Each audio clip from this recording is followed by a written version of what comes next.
Hello and welcome to Geek-lish, the language of geek culture. I am your host, Tim Aguiar, and joining me is my esteemed co-host. She's more reliable than an E3 game trailer, Heidi Bravo. Heidi. Now I get it. Now you- This time I get it. Good. I'm glad you got this Welcome to the podcast, everybody. And you say, wow, I remember your child and you don't. I thought you wanted to do the things first. I thought you did your thing first. I'll do my thing first then, whatever. Do your thing. Oliver. I want to say hello to my buddy Oliver. I love you, buddy. You're the best. Good night. Be good to mama. I love you. Bye. Well, not bye. You know what I mean. Good night. No, bye's staying in there. No bye. Well, it's kind of can't erase that now, can we? No. All right. And to listen to more episodes or find out more information about our episodes, you can check us out on our website at www.geek-lish. Facebook page is Geek-lish, and we're on Twitter at Geek_lish. And you can also find our episodes on Spotify, Stitcher, iTunes, iHeartRadio, Google Podcast, and Blueberry. We also have swag on our website you can check out, and I actually just got my shirt in today. Yeah, it looks really good. Yeah, I like it. I like the design. I like the way it feels. Yeah. It's got a very retro feel to it. I really like like the feel of the material of the shirt. It's really nice feeling. Yeah, So, you got to let me know how comfortable it is. yeah, I will. I'm going to wear it probably Thursday. Cool. Yeah, I'm excited. Why All not right. tomorrow? So what's in the news? Why am I not wearing it tomorrow? Yeah. Because Thursday is the open house at work, and I'm not gonna Oh, have that's to right. You had a handle- plan for that. Yeah. Gotcha. Yep. Okay. Well, all right. Starting up. We got a lot to go through. We have a lot. We got a lot to go through. So pretty much E3 was this past week, and they unveiled a good amount of games, and there's a lot of drama happening at E3 and around it, and it's kind of sad in a way. But so let's start off with EA and their underwhelming as hell press conference. Sad. Yeah. It was the normal stuff, FIFA, Madden, a couple other things. But the main takeaway from EA was the new Star Wars Jedi Fallen Order game, which looked, I was a little disappointed in the way it looked. I mean, visually it looked nice, but gameplay-wise... Gameplay is really what matters. Yeah. Didn't they totally screw the pooch on the last Star Wars? Oh my God. How they keep getting Star Wars licensing I don't understand it. is beyond me. Yeah. But the gameplay looked kind of slow and clunky, and there was a part where he stopped a laser bolt from coming at him, and he force pulled a stormtrooper, and then he put him in front of the laser beam. It took 30 seconds to kill a fucking stormtrooper. What? It shouldn't take that long. No. It's a move that I am not going to use. I'll use it once and be like, oh, that was cool. And then I'm just going to start choking people and throwing my lightsaber. Yeah. Pretty much the most I'm going to be doing. Yeah. And the lightsaber seemed like it had weight to it, which was weird because he's really just carrying a flashlight, if you think about it. Yeah. So it shouldn't have that much weight to it, but it did, and I don't know. It just looked weird. I don't know. Yeah, it doesn't sound like it's I didn't get to actually play it, so I have no hands-on. But from the gameplay that I saw, I wasn't all that impressed. So on to Microsoft. The only big thing that came out of Microsoft's conference, they showed a lot of third-party stuff. And the biggest thing that came out of it was the Cyberpunk 2077 trailer and a little bit of reveals. And it looked, that game just looks absolutely amazing. And it's, I don't know. Visually, it's beautiful. Yeah. And I've seen like a 40-minute gameplay trailer, and it looks fun. Oh, it looks that's cool. Intense. Yeah. It's first person, and it's an RPG, so it's very, and it's in the future and stuff like that. Mm-hmm. So, but God, it looks so good. There's a driving and all that stuff. I don't know. It's just definitely it's one of the most anticipated games coming out of E3, and it's coming out next year, I think. And it's pretty awesome. Looks really good. Bethesda. Bethesda is our next one, and nothing came out of Bethesda. A couple of games came out of it, but nothing really. All right. The biggest news that came out of Bethesda was Fallout 76 is going to have a battle royale mode. Ugh. Yay! That sounds not fun. Plus, they're also adding in a new expansion that will give fans of Fallout 76, I use the term loosely, as what was it? The human NPCs. That's what it was. They gave them human NPCs, a branching dialogue tree, and more story. So stuff that should have been in day one. Yeah. Basically, they came to E3 to tell everybody, hey, we're going to give you what you should have already had in the beginning of the game. Yeah. Is this their way of redeeming themselves? Because it's not working. I don't know. I know the crowd at E3 was, especially for Bethesda, was very obnoxious and loud, and even at the point where people are accusing Bethesda for paying off their, like, at least the first 4 or 5 rows. I hope. Because somebody in those rows is not going to be able to shut their mouth. Yeah. I don't know. That would just be... It was just absolutely insane. And for every little announcement, it was a very loud woo from one specific person. And it was just like, how big is your paycheck? Yeah. Because there is no way any of this news is that exciting. Yeah. Like, I don't know. That's just me, though. Maybe he was legitimately excited. Yeah. I don't know how. I don't know. But for me, not so much. Next up was Square Enix. Square Enix actually had some really good stuff coming out of it, and it's really hard to pinpoint the one thing that I was excited about from Square Enix. But I'll name 2. Marvel's Avengers coming out. They're making a completely new storyline for Marvel's Avengers, where it's an alternate kind of universe, I guess, where, the usual group, minus Hawkeye. He wasn't in there for some reason. Which was weird. I was like, where's Hawkeye? This whole thing. And, stuff happens. And they didn't show, I don't think they showed any gameplay. Some of it looked like gameplay, but it all looked like cinematic.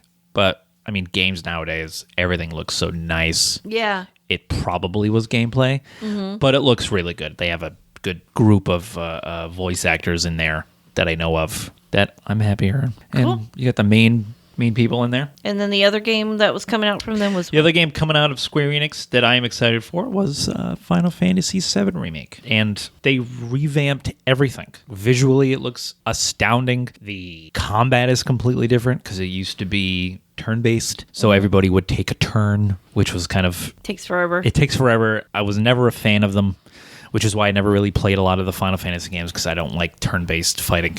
And this one is, you hit a button and it does a thing. And that's the kind of stuff I like. And you have the original party members, and you can switch between them by the press of a button, and it happens without any kind of stalling. It just, boom, it just happens immediately. And it's just so fluid, and the action is so great. And oh my God, it just looks so good. And I can't wait to actually play it, because this will be the first actual time I play this game. Oh, but what, the Final Fantasy period? Fantasy VII. Or just Final Fantasy VII period. 7, yeah. Okay. Like I said, like I played a few other Final Fantasy games, but this one, just like the older games, I'm not a big fan of the turn-based fighting style. No. A lot of the Japanese RPGs have that kind of turn-based fighting style. I'm just not a big fan of it. No. It just bores me. I like to be in control of my guy. But anyway, that was Square Enix. I thought Square Enix was great. Ubisoft had a couple of things. Not a lot of great stuff, but the one in particular was Watch Dogs Legion.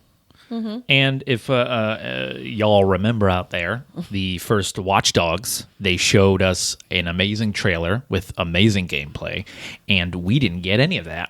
Oh, shit. It was not nearly as amazing as it was in that first trailer for the first Watch Dogs. Watch Dogs 2 came and went without really any noise. And then they showed Watch Dogs 3, which looks amazing. It takes place in a futuristic, not like flying cars futuristic, but dystopian futuristic London, where the other ones, I think both of them took place in the US. I know the first one did. First one was the one I played. Mm-hmm. But the second one takes place in London, and they're saying that every NPC in the world in the game world is playable. That's so cool. Which sounds too good to be true. Yeah.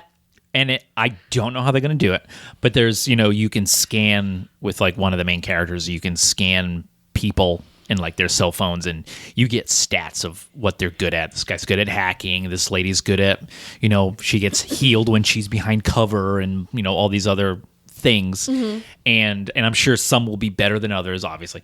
And so you're pretty much creating a group of these freedom fighters. Mm-hmm. It's very similar to Assassin's Creed Brotherhood. Mm-hmm.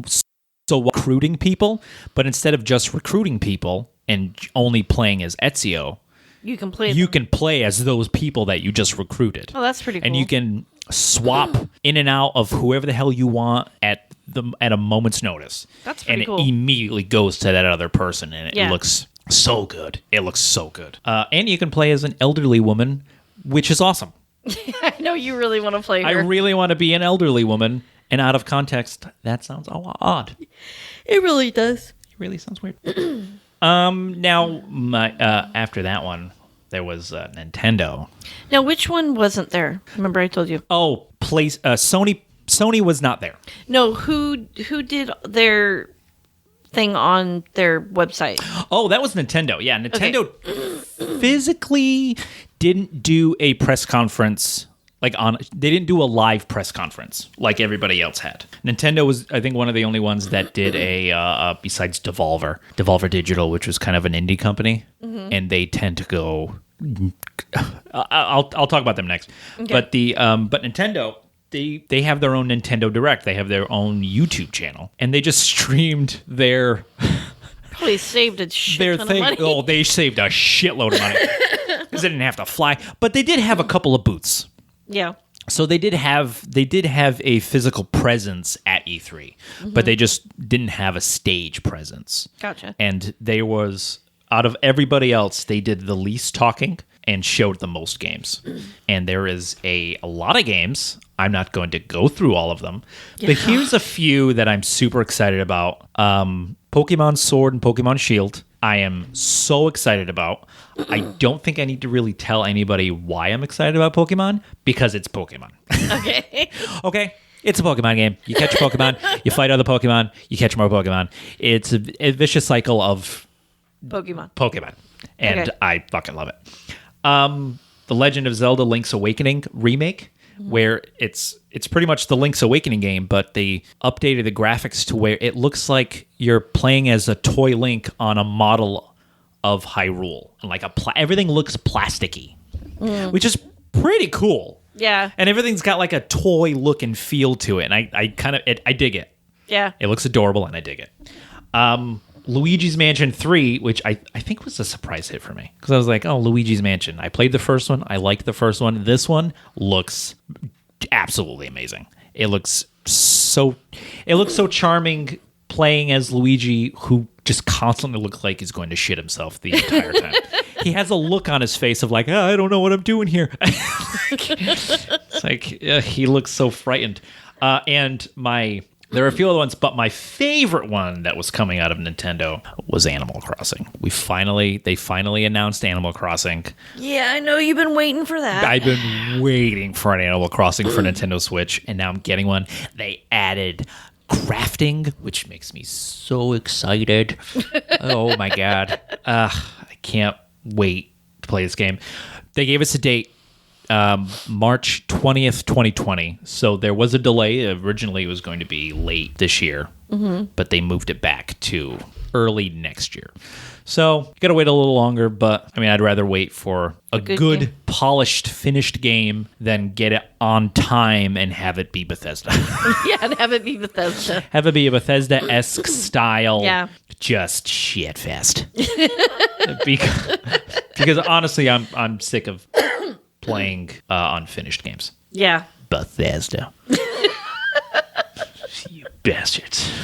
And we will put a list of all the games that came out at E3 in the description. Yes, there were a ton of games. Yeah. But there's way too many. There's way too many games, yeah. We tried to, and I was falling asleep. And we tried, yeah. It was horrible. Lastly, Devolver Digital, they always do the craziest showcase. They also did theirs digitally. They did on YouTube. They didn't have a physical presence at E3, but they always tend to do it very over the top and very grindhouse style. Oh, okay, yeah. So that's not my thing. They're making fun of the whole process. So it's very funny. And one of the games that they showed off, which I was very excited about, was My Friend Pedro, which My Friend Pedro. Okay. Where you're an assassin who takes his orders from a banana that talks to you telepathically. Yes. This is not going to be like that. No, guy it's not. It's not going to be Getting Over It with Dennis Foddy. It's not going to be that. It's going to be it's a side-scrolling action shoot 'em game where you can slow down time and you can do twists and you can shoot things, and it looks so good. It looks so fun and over the top, and it's crazy. That was the game that really caught my eye the most coming out of Devolver Digital. And yeah, their whole thing is always off the wall and just the kookiest shit ever. But yeah, like Addie said, I'm going to send her. We will have a list. There's a lot of games, especially out of Nintendo, because, like I said, Nintendo did the least talking, but did the most showing. Yeah, and they showed a lot of shit. Yeah, a lot of games. So I'll give Heidi the list. She'll put the list in there. That way you can read at your leisure. Yeah, and but I don't. Do you have a list that has release dates?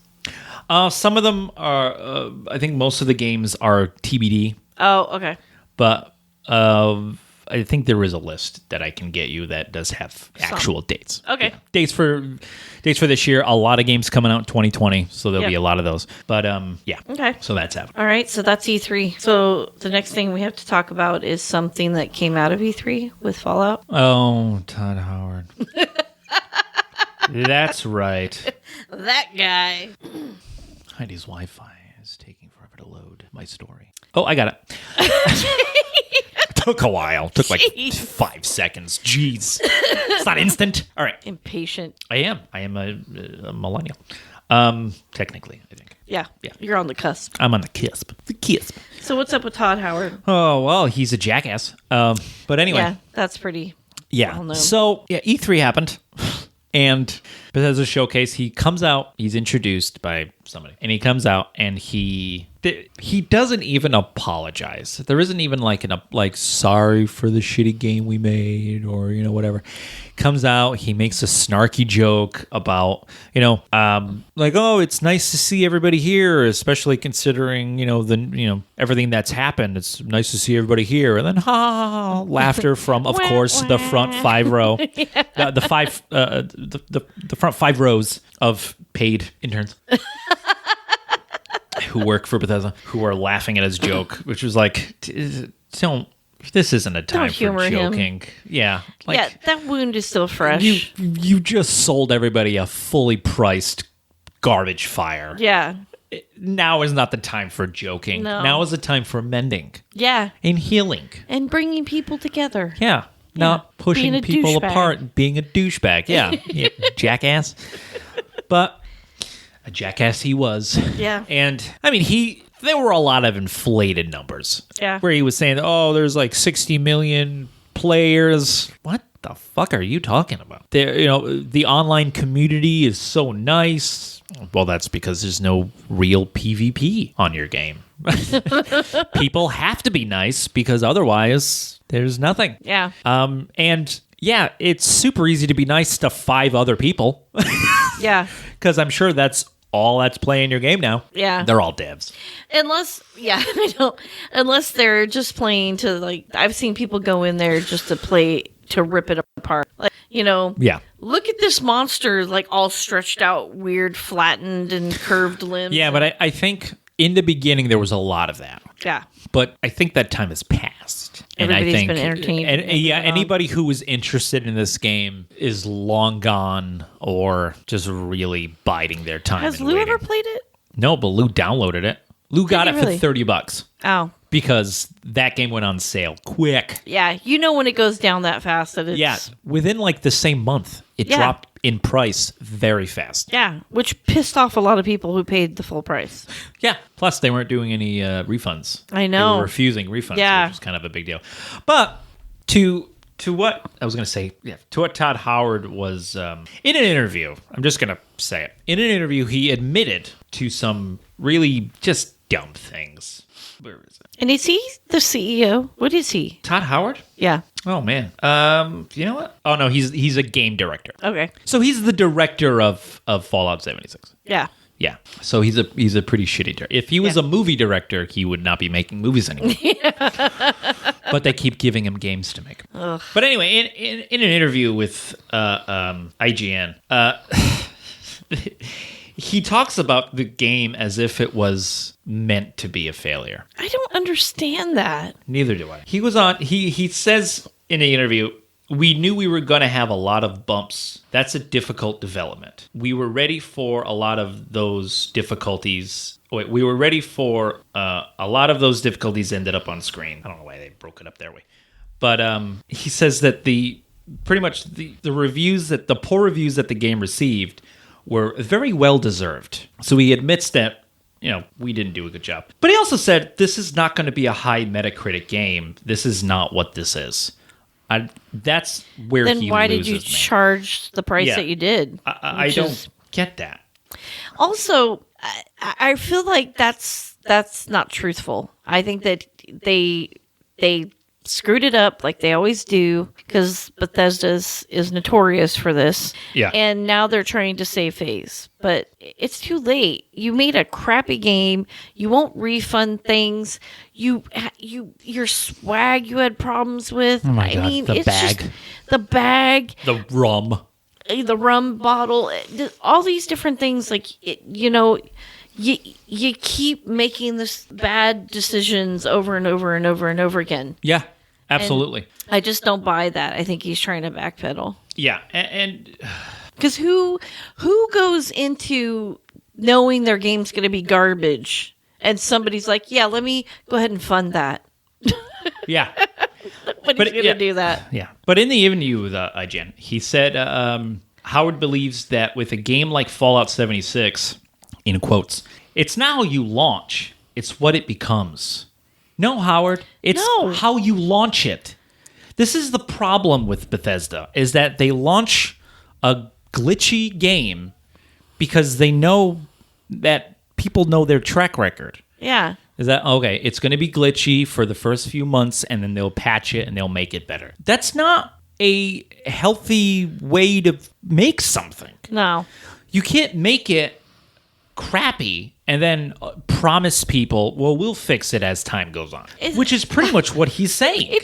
It's not the... It's not how you launch. It's what it becomes. No. I'm sorry, but when I go this buy... isn't a child. Yeah. When I go buy a new car, I'd like the car to fully work. Yeah. And I'd like to have all the seats. But now what if the car salesman were to say, well, ma'am, it's not how the car is sold off. It's what you can do with it later on. He would get throat punched. Yeah, of course he would. Anybody would throat punch that guy. Because that is the dumbest thing. Yeah. Oh, he just can't dig himself out. Yeah, and he claims that the game has improved dramatically since launch. It's really turned around. It's a fabulous game with an incredible community. First off, it's not a fabulous game because it's still buggy as shit. Your in-game store is crap. The way the purchasing works is really nefarious because you can only buy 500 atoms worth of stuff, but everything is 6 or 7. The cheapest things are 6 and 7. Yeah. So you have to buy $10 worth of stuff, and then you have 3 left over. Well, now I have to buy another 10. Yep. Or another 5 in order whatever. Because I'm not just going to keep 3. I might as well use it. Yeah. And, apparently, he said too, their plan is to simply keep making the game better. Is pretty much the best what thing said. he could have done is just come out and said, "Look, we didn't do this right. We didn't do what we needed to do for you guys. We failed on this, but we're going to continue to try to make it better the best we can, and we'll work to improve on the next game." I would have appreciated that response so much better than anything else. Yeah. Because at least he would have came out and admitted his fault. Yeah, acknowledged it. Acknowledged it and said, hey, sorry, whatever. So, yeah, it's not how you launch, it's what it becomes. What a fucking idiot. What a stupid remark. I can't believe that. Oh, jeez. Are you still waiting for my Wi-Fi? I am.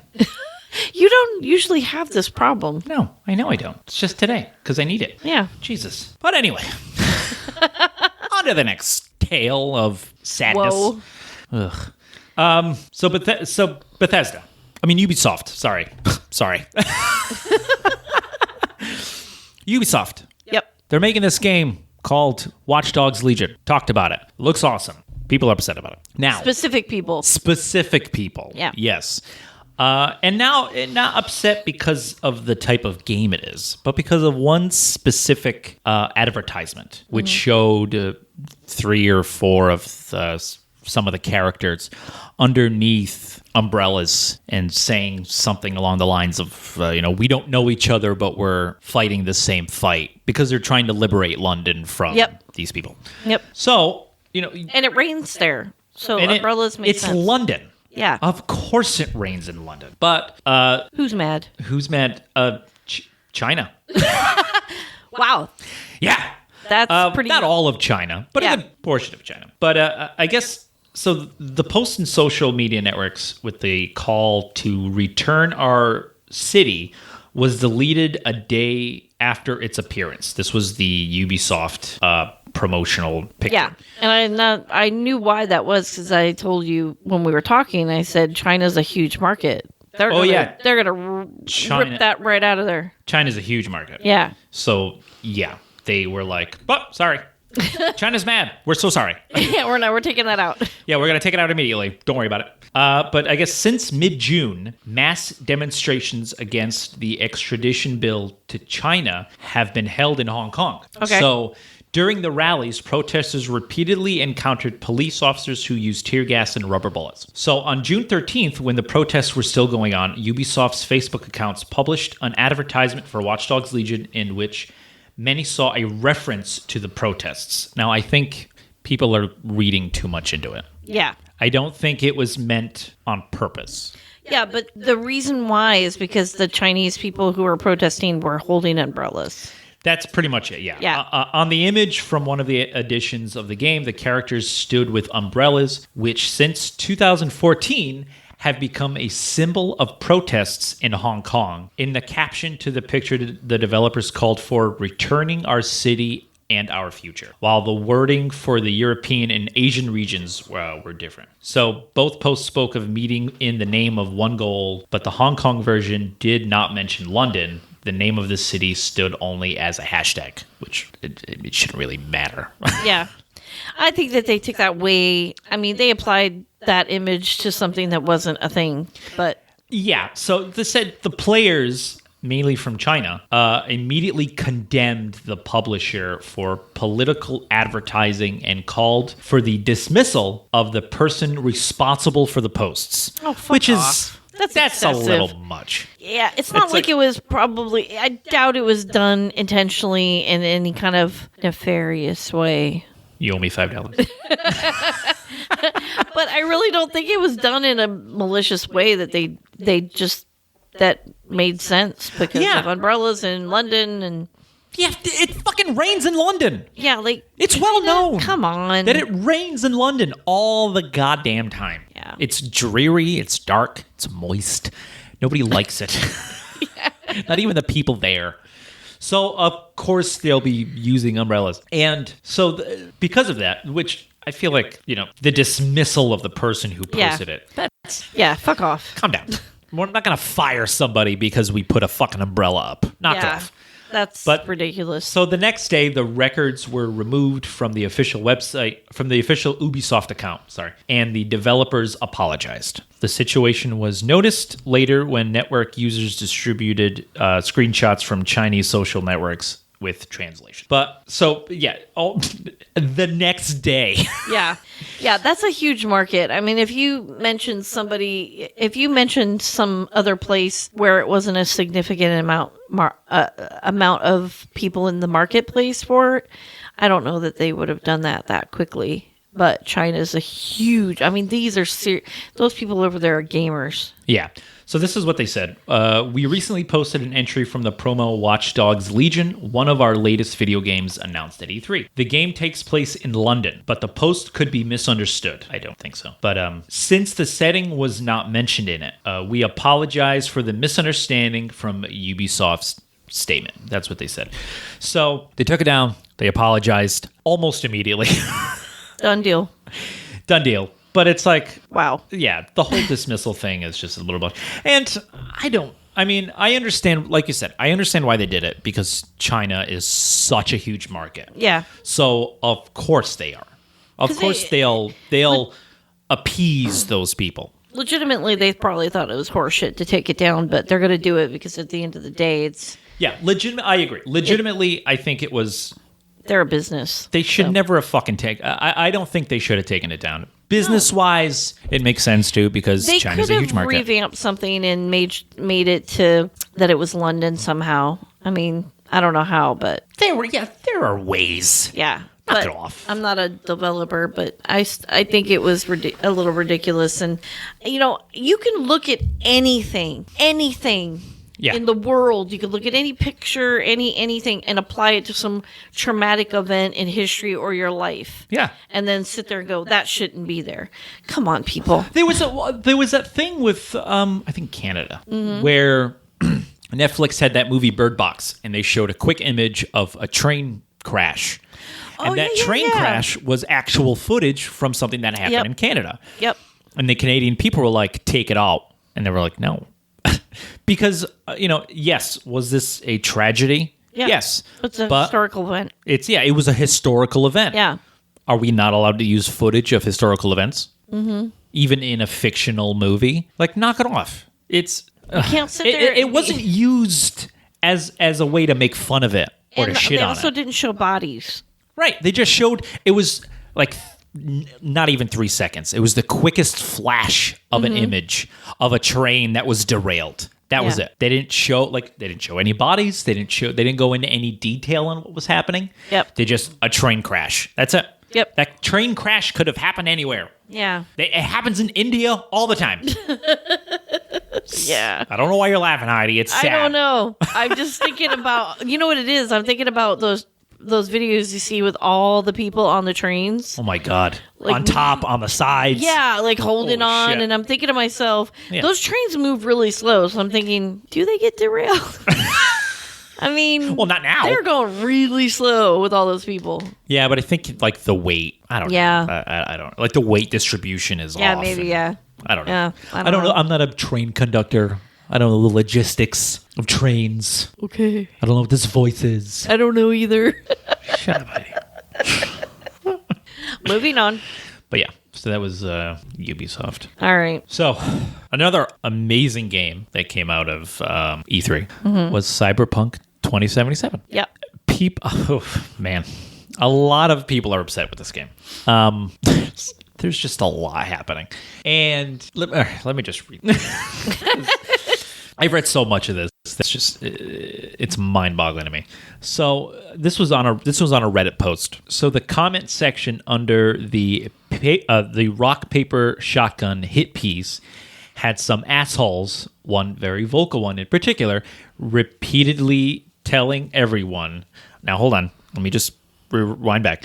Rock Paper Shotgun is a website. They wrote an article about how insanely racist and how bigoted the CD Projekt Red, the guys who are making the game Cyberpunk 2077, how they're racist and sexist and all these things because this person got their hands on a demo and they played some of it and they were very upset with it. So they wrote a scathing article about the game. Okay. And so there were a lot of comments in the comments section of the article. There was a lot of people, and one in particular. So somebody did play the game? Yes. Okay. Somebody did play the game. Okay. But even then, though, it's a demo. So not everything is in it. You're only locked into one character. They don't allow you to... There's a character creation in this game. Yeah. So in the demo, I'm sure you're either playing as the male or female. Blank character. Yeah. Okay. So that's what they were playing. So there was a specific person in particular telling everyone that Mike Pondsmith, the original creator of the pen and paper RPG Cyberpunk 2020, which this game is based off of, that Mike Pondsmith was involved at some point, but he's definitely not heavily involved anymore because he'd never sign off on something as racist as a gang called Animals. That's in reference to, there's a gang in the game, there was, in the demo specifically, you're kind of up against this gang called the Animals. And in this specific area where this person was playing, they were predominantly African American people. Okay. So I remember the article saying that he felt extremely uncomfortable gunning down black people called Animals. Now, here's something for everybody. There is a pacifist mode in this game, so you can finish the entire game without killing anybody. Yeah, but this is ridiculous. But that's beside the point. Yeah. But that's just there. But yeah, that comment is you're really reaching for racism. That's like at that point. what they call white guilt. Yeah, that's really reaching for racism at that Yeah. point. They also said that CD Projekt Red deviated from the 2020 canon horribly and inexcusably in their portrayal of the Voodoo Boys. Now, the Voodoo Boys are another group of Haitian-type characters that people felt that they weren't portrayed as accurately as they should of what Haitian people actually are or how they speak. Even though in the comments section, there was somebody who was Haitian who was happy to see that they got the Haitian language downright. And there were still people in there going, no, you should be outraged. What? Yeah. This is like What? I'm trying to remember where I saw it, but there was something that happened, and all these people, predominantly white, were telling these black people that were commenting saying this is not a problem. You should be really upset at this. Quit telling people what they need to be upset about. Precise. Yeah. Exactly. Seriously. If I'm sorry, if a Haitian person is not upset about it and feels like, oh, they didn't miss the mark, and I'm glad to see somebody betray somebody in a game that looks like me, cool. If they don't have a problem with it, shut up. Shut up. Precisely. And then the third thing this person said was that the whole thing just sets off alarm bells, quote unquote. Suggesting that the game is profoundly inauthentic and CD Projekt Red didn't really get Cyberpunk. I wish I could throw this in their faces, if only to see how they'd try to argue 2 + 2 = 3. But RPS closed the comments because they got tired of deleting posts from people telling them how full of shit they were. Cowards. Because... Fucking cowards. Absolutely. If you delete or block, you're a coward. Absolutely. Take it. If you could put it out there, you need to take it. You need to take it. Because here's the thing, and this very rarely happens. The creator, Mike Pondsmith, went onto Reddit and answered every single one of those questions. Really? Oh, yeah. Oh, yeah. So he said, number one, if I wasn't heavily involved, I would be able to get more done. As it is, I barely have a life. He is working with CD Projekt Red very closely. Oh, geez. So these are people just making massive assumptions. Absolutely. Of course. So here he is with coming in no evidence to back that up to prove how full of shit everybody is. Yeah. Which is probably one of the reasons why they deleted their original posts.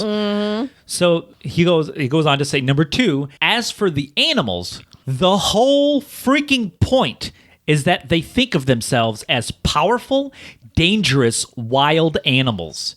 You'd have thought that the lady named Sasquatch would have given them a clue. Guys, it's not a racial thing. It's a literal thing. Yeah. That's the funny thing. Number three, the original Voodoo Boys were a scathing commentary on cultural appropriation. I love the idea that real practitioners of Voodoo moved in and took back their turf. And they even got the Creole right. That's not easy. That's not easy. And that's why a person in the comments section was like, oh my God, they got the language right. Right. No, you should be outraged. Fuck off. I'm not. And number 4, who the fuck do you think you are to tell me whether or not my creation was done right or not? That's a fucking mic drop if I've ever heard one. Oh, I mean, he said bleep, but I'm putting in the word. Oh, you put in fuck. Okay. I put in fuck. He wrote, who the bleep do you think you are? I'll put in the extra. He's a better man than I am. Yeah. I'll admit that wholly. Because he answered these things very well. Yeah. Wow, yeah. Good for him. He did. And he also went on to say, I want to say this just once. I am really tired of well-meaning people on internet chat boards paternalistically telling me what I, as a black person, he's a black person, should be offended by. Yeah, exactly. You want to be my ally? Go gird up your loins, and at this year's Thanksgiving dinner, have the nerve to tell your racist Uncle Bob to shut the fuck up for a change. It's another mic. He took out a microphone out of his back pocket and dropped that one. He dropped 2 of them. Took a microphone out of a microphone. Yeah. He opened up the microphone, Russian dolled that shit, pulled another one out, and dropped that one. This guy don't fuck around. Jeez. Exactly. Good for him. Good for him. And I love that he did it. Because CD Projekt Red, they've been literally attacked on Twitter for this shit. And it's absolutely just infuriating to me that they would do that. Well, people are constantly missing things and giving false information and not researching things. Absolutely. And just putting assumptions out there. Yeah. And it's fodder. It's like let's get everybody ramped up. And it's for me, I think it's like they just get clicks. Mm-hmm. They get views. It's like, let me just start this controversy, and then all these people come to my page. Yeah. How about you just talk about like the truth and things that actual are a fact? That would be great. Yeah. And speaking of vultures, during this whole situation, CD Projekt Red, our favorite feminist, Anita Sarkeesian, decided to throw her hat in the ring to quote unquote help CD Projekt Red. They don't need her fucking help. This is what she said. Hey, at CD Projekt Red, I'm always available for consulting because it sure sounds like you might need it before the whole of the internet drags you for what sounds like some potentially sexist representations, which we all know you've struggled with in the past. No, they haven't. They haven't struggled with anything like this in the past. So you're full of shit and you're lying. Stop trying to be relevant. Yeah. Stop trying to be fucking relevant because people have forgotten who you are. Yep. And now you want to come back and, I want my name to be out here. So she continued on tweeting, nudity itself isn't the problem. Neither is showing and expressing sexuality or sexual desire. It's about how it's represented and what values the overall narrative promotes. Okay, I agree with that. Yeah. But I feel like she misses some of the points that she makes. Yeah, but what she's not saying, what you could read between the lines is what she determines. Oh, absolutely. What she determines is appropriate. 100%. And lastly, she said, video game designers, ! Let me help you avoid these kinds of mistakes. I want you to make the great games you're envisioning while appealing to a broader audience.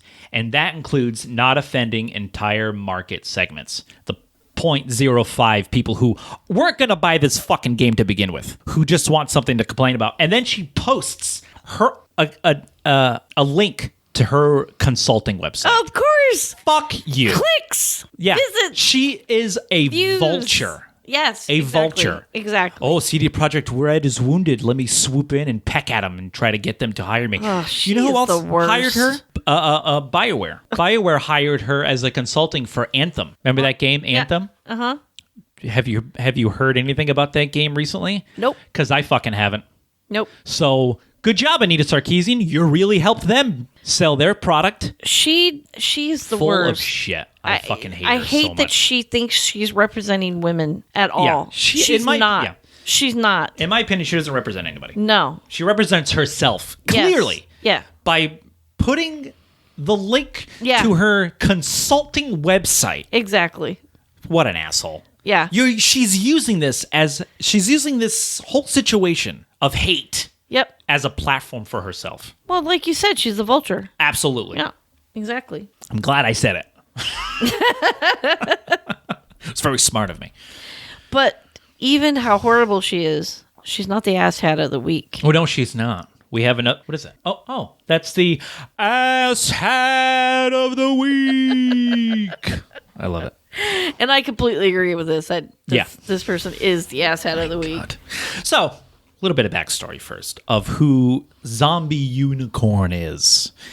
She's a YouTuber, Twitch game player. She's a lady. And she's probably most well known for the epic failure that was Bully something. Like, not Bully Beatdown, that was something else. But there was like an anti-bullying thing that she was doing. Which to me sounded like baiting people. It absolutely and it was 100% was. Complete horseshit. Yeah. So what she did was she Like took stings, like she was setting up stings or something. Yeah, it's pretty much what she was doing because she was. It was like the whole thing was female gamers, or as I like to call them, gamers, were being harassed in these like online shooters and whatnot by shitty men. Yeah, and I don't think they were lying. I don't disprove them. No, I'm sure they weren't lying. At 100% believe that it happens. Yeah. So she thought, well, this is a good thing to fight, which I agree it is. Yeah, It is a good thing to stop. We should stop it. I completely agree with that. How they went about it was not the right way to go about it. No. Because what they did was they took professional female gamers, and put them in a shooting game. And as you said, baited quote unquote toxic male gamers to kind of antagonize them and, try to treat them and be sexist. Shitty. Yep. So that way they could, which was weird, like call in these professional gamers to come in and just absolutely annihilate the guy who was being a jerk. Like, yeah, see, women can be good at video games. It's like, all right, I don't know what you're trying to prove.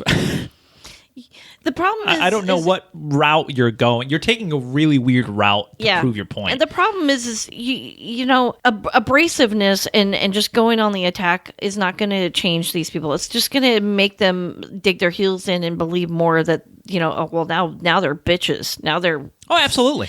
So... The only way that you're really going to change anything is if you actually sit down and have a conversation with somebody and get them to understand your perspective and understand theirs. Where did your toxic masculinity come from? Was it from your father? Was it from your friends? And really try to get to know them. And as they understand you as a person, they respect you and their mind changes. But going and attacking them, you're just digging their heels into their beliefs. You're not changing anything. Yeah. And so they did this as a live stream on Twitch. Jesus. And let me get my views, let me get my clicks. Yeah, people started realizing real quick that something was a little fishy about this whole live stream. Come to find out, all of the quote-unquote toxic men were staged. They were plants. They were put there, and some of it, the second you can hear the guy talking, it's like, oh my God. Clearly this guy is either reading off of something or trying really hard to be a toxic man. Yeah. Yeah. I mean, it's like, oh, you're a girl. Why don't you go make me a sandwich? The traditional stuff. Yeah. And it's just like, oh my God. Like, you couldn't think of anything better. I've heard some stuff online that is rich, but you could tell it's authentic. Yeah. This was not authentic. Yeah. Yeah.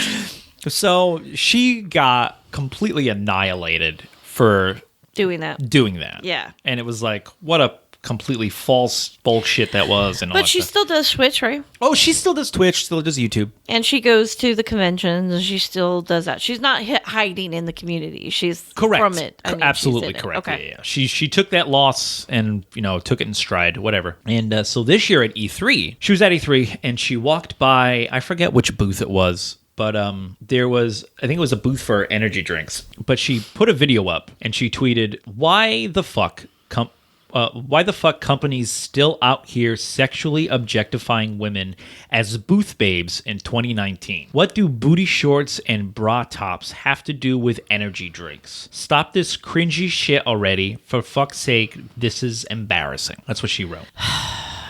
So she's exhausted. And she put a video up, and it was like these women were dancing on a stage. They were like a choreographed dance on a stage. They were dancers, probably from a dance troupe. Yeah. So a bunch of people kind of tweeted at her and tried arguing and whatnot. One specific person, Angry Joe, has got his own YouTube channel, and he does a bunch of game reviews and stuff like that. He replied, I think, very respectfully. Yeah. He didn't go in. He was trying to have a dialogue with her. Yeah, he didn't go in trying to have an argument. He went in, again, trying to have a dialogue. And he said, Zombie, I hope you can take a bit of friendly criticism. This was a bad take. Those girls are clearly dancers performing, not booth babes. If you have issues with revealing shorts on dancers, that's fine. But it's hard to take serious when this is the next pick on your Twitter feed. And it was a picture of her in a very tight dress, kind of on a set of stairs, putting her butt out. Yeah, like she's standing sexy. Yeah, she's standing very sexily, and she's selling something. She's selling herself because you want to watch her on Twitch, her on YouTube. She's advertising her channel. She's advertising her channel using her sex appeal. I don't see a problem with that. I don't see a difference between that and what those dancers were doing. Yeah. So she responds with, and I hope you take a bit of friendly criticism. At Angry Joe. Using the attire I wear in my personal time to defend a company only hiring and representing women purely as sexual objects is sexist. Clearly, I'm a body positive person. This isn't about models consenting to work. Okay, keep going. This is about companies only hiring women as sexual objects, essentially selling them as the product and not the product itself. There's a reason PAX and GDC banned sexual exploitative booth babes from cons. They're not even relevant to the products. That's not the point, though. It's not the point if they're relevant to the products. It's not the point. And honestly, who doesn't want to see attractive women in booty shorts? Like, if they got a nice body, rock it. Who cares? And to me, it feels like when I see women get upset about that, like when I see women like seeing their husbands or their boyfriends get pictures with these girls, the beer girls or the car show girls. Yeah, the car show girls or the biker, rally girls. And they get pissed. I just feel like you really need to look inside yourself, because if you don't have enough confidence in your man to stand there and just take a picture with this girl who probably does give a shit about your husband or boyfriend, she's getting paid, probably putting herself through school, and this is what she does, and she's using her assets. If she literally, and if she has a good body and that's what she wants to use to get ahead and make her money, fucking let her. Who cares? To me, it feels like this zombie unicorn is a complete and utter hypocrite. Don't speak for other women, because women today are stronger, and they're getting stronger all the time with Me Too and Time's Up. And these women that go to these cons that dress all sexy and these crazy, and they're usually like anime costumes. And they want attention. That's why they go there. They want that attention. They like it. It's what they enjoy doing. These are dancers. And I think that the fact that she took it so out of context and tried to twist it into this, feminist revolutionary thing is so hypocritical. Of all the things she could have chosen, and who cares about booth babes? I don't understand that. I really don't. Lou goes to these biker events all the time. He's always taking pictures with beautiful girls. I don't care. I don't worry about it. I don't get jealous about it. I do think, man, she's got nice boobs. I really would like. I'd like my boobs to look like that. But that's as far as it goes. But it sounds like that for me. It sounds like a jealousy thing for her. Yeah. Well, she goes on to say the article above that she had linked discusses the ban and why it's necessary. Overt sexualization of women to sell unrelated products alienates women in a community that has historically been male dominant and has treated women poorly. The ban helps women feel more accepted. No one is attacking the models themselves for consenting to take the job. This is all about the company deciding to only hire scantily clad women to promote a drink. They can hire beautiful women to be more than just eye candy. They are worth more than that. And then she continues on to say, no response, Angry Joe? I mean, I explained it pretty clearly here, and I'm pretty sure you should know better than to equate a picture of me in a cute outfit in my free time to a company exploiting a sexist view of women. He responds, LOL, you give me, 12 seconds to reply? Yeah. Gee, clearly you are heated. Just relax and look at it from multiple points of views. The issue here is you convinced that the second part is true and clear example. It's not. It's your opinion of dancers hired to perform. Do you dispute they are dancers? And then after that, she bans him. Coward. She blocks him. She's a fucking coward. Absolutely. Oh, I hate that. She's a coward. Yeah. She's full of shit. And that proves it. The fact that she blocked him and because he challenged her intellectually shows me that she has not thought this through. She's being called on her bullshit and doesn't have anything to say about it. So, yeah, screw you. You're an asshat. Yeah. I can't stand people like that. And it really drives me crazy when it's women. It really, really does. It really, really does. Because if you want to fighting for women to be stronger in communities is allowing them to be sexy, is allowing them to be prostitutes, strippers, whatever the fuck they want to be, allowing them to be it if they want to be, and not shaming them. Yes, traditionally, prostitutes, maybe not traditionally, but historically, prostitution has had a really bad view because of pimps being horrible, horrible, horrible to the women that work under them. Yeah. But that's not every single case.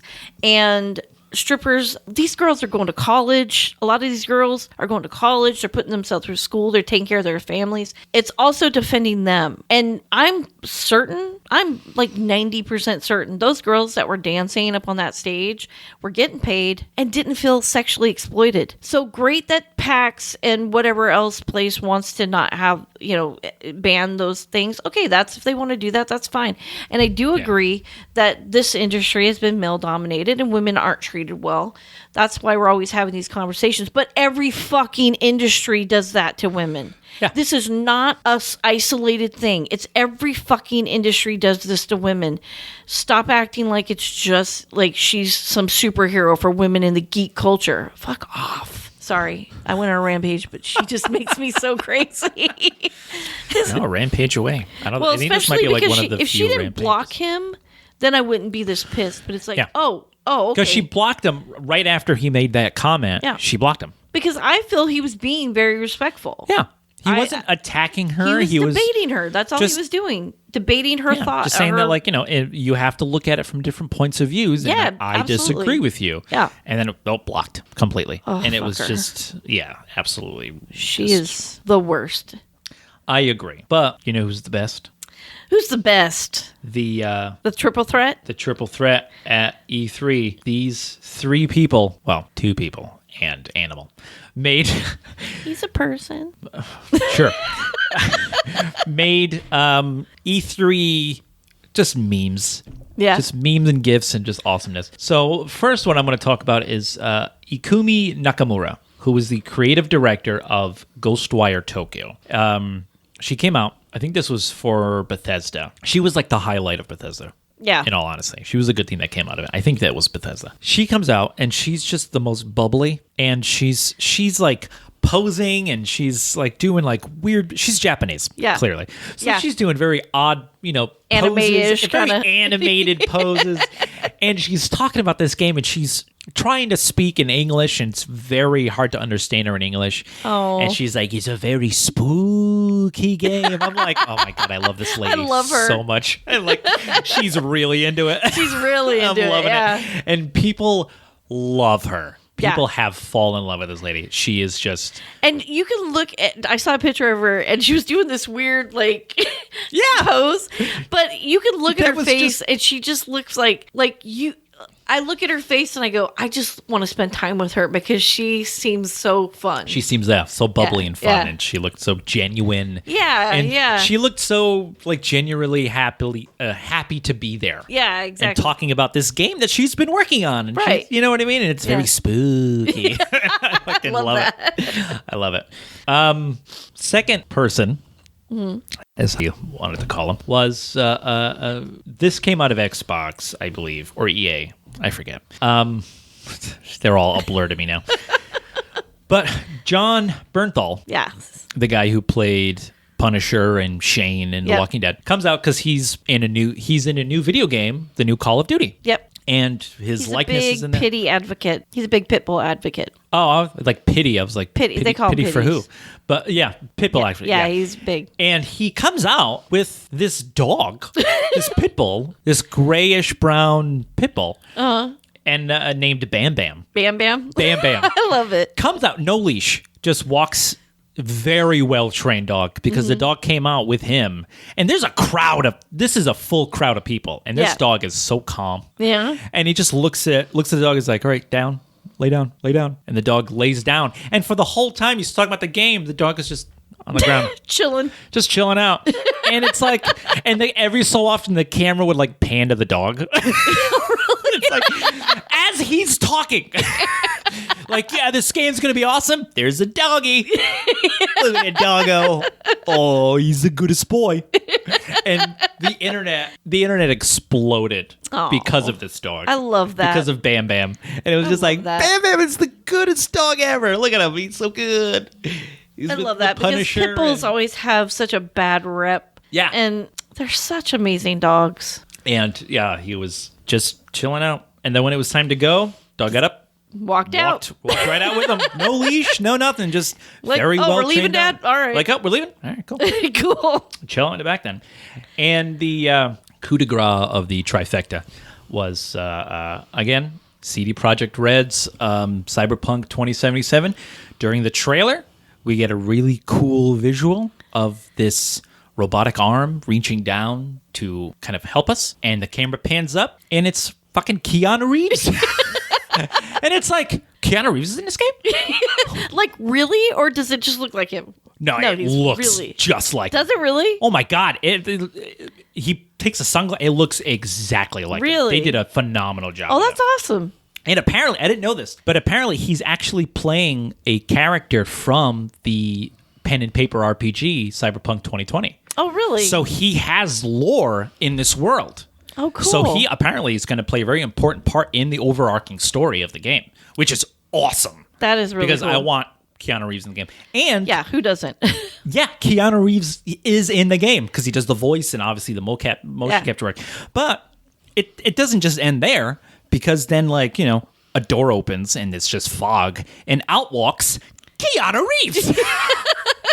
And people are like, holy shit, is that Keanu Reeves? It's Keanu Reeves.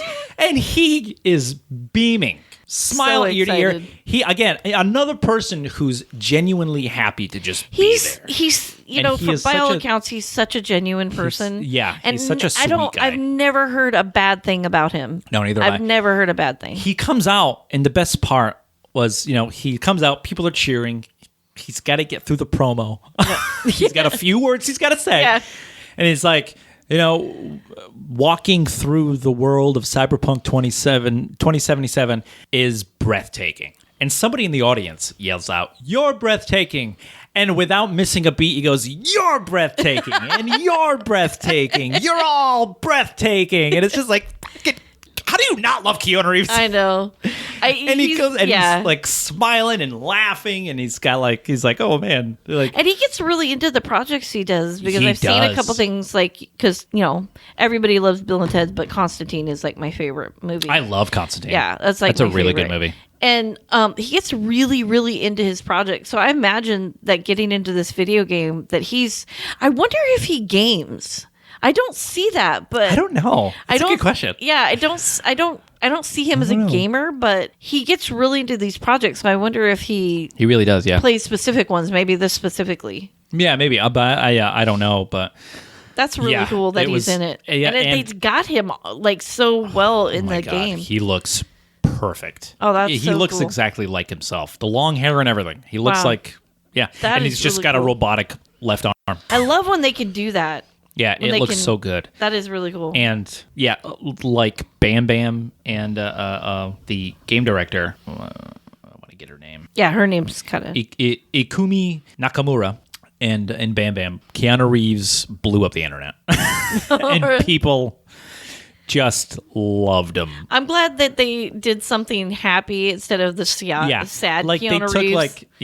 they You've took seen that meme, right, where he's sitting on a bench eating a sandwich, and they put him. They clipped that and put it everywhere, like on top of a sad Keanu. Yeah, it's like come on. He actually loves that meme. He's Does he really? I didn't realize that was a meme. I think it's hilarious. Oh, what a champ! That's pretty cool. He has such a good sense of humor about himself, which is so great.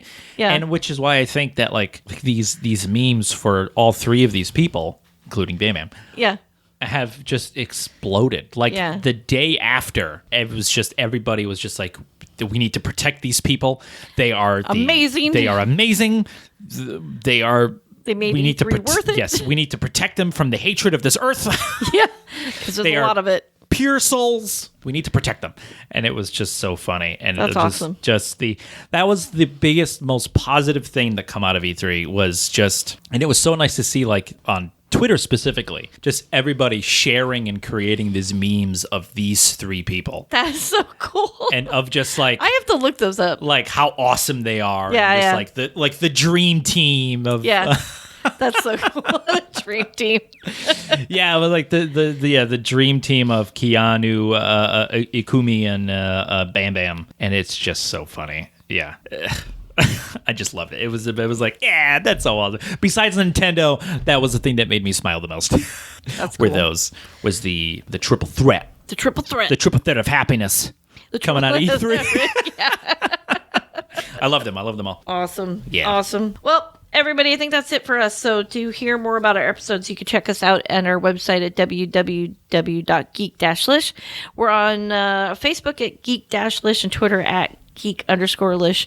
You can also find our episodes at Spotify, Stitcher, iTunes, iHeartRadio, Google Podcasts, and Blueberry, and probably some other podcast episode or apps that I don't know anywhere that I've never seen.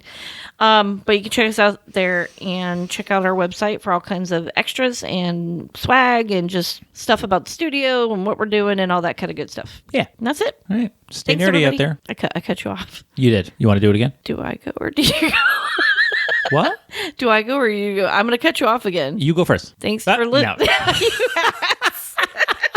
Go ahead. I'm sorry. Thanks for listening, everybody. All right. Stay nerdy. Bye. Bye.